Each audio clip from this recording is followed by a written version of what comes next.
Halo semuanya, salam inspirasi. Jumpa kembali bersama saya, Bruder Lau FIC. Hari ini Sabda Tuhan mengisahkan tentang Sabda Bahagia. Tentu bagi kita orang Katolik, Sabda Bahagia ini sudah sangat familiar. Saya berharap demikian.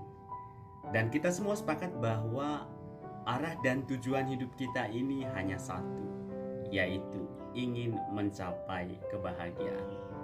Siapa sih di antara kita yang tidak mau hidupnya bahagia? Disadari atau tidak, secara naluri hidup kita ini juga terdorong untuk mencapai kebahagiaan. Namun perlu disadari juga yang namanya penderitaan itu juga terkadang sering kita hindari. Dan ini menjadi hukum alam yang ada dalam hidup kita.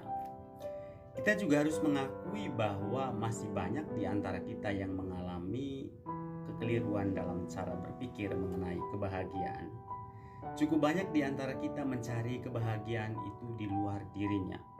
Padahal di luar diri kita itu segala sesuatunya terus berubah. Apa yang sebelumnya membuat kita bahagia bisa menjadi membawa kita pada kekecewaan di kemudian hari. Misalnya, kita mengira bahwa uang itu atau harta kekayaan membawa kita pada suatu kebahagiaan. Uang bisa membawa kenyamanan hidup kita sampai batas tertentu saja. Namun uang dan nilainya untuk kita akan terus berubah, naik turun, turun naik, dan ia bisa menciptakan ketegangan dan kerakusan yang membawa derita bagi diri kita sendiri dan juga bagi orang lain. Hubungan dengan orang lain juga kerap kali menjadi sumber kebahagiaan bagi kita. Keluarga dan teman-teman terkasih memang bisa memberikan kebahagiaan besar, namun keduanya bermata dua. Mereka bisa menjadi sumber masalah dan penderitaan bagi hidup kita, terutama jika harapan kita dipupus oleh perilaku mereka. Kesehatan juga bisa menjadi sumber kebahagiaan, namun kita tak bisa selamanya sehat, guys. Ketika kita berharap untuk selalu sehat, maka ia pasti akan kecewa dan menderita.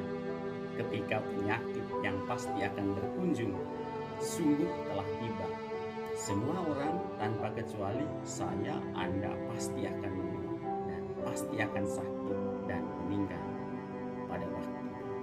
Sobat inspirasi yang terkasih, seperti kebanyakan orang mengatakan bahwa bahagia itu sederhana saja. Artinya, kita tidak perlu mencari-cari kebahagiaan itu. Kebahagiaan itu hemat saya adalah rahmat yang sudah terpenuhi sejak saya atau sejak Anda dihadirkan oleh tentunya hidup ini atau oleh Allah sendiri, oleh Kristus sendiri. Kebahagiaan tidak ditentukan oleh seberapa banyak harta kekayaan yang Anda miliki.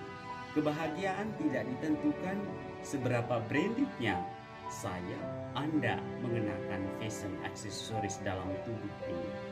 Kebahagiaan tidak ditentukan seberapa jauh saya mengunjungi tempat yang terindah dan terkenal di dunia ini.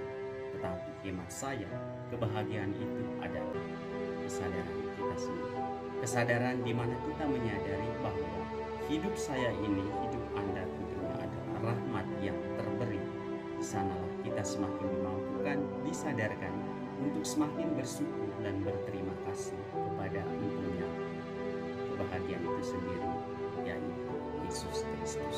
Perjumpaan antara Allah dan saya, Anda dan Tuhan Anda sendiri, di sanalah Anda menemukan kebahagiaan. Salam inspirasi, Tuhan memberkati.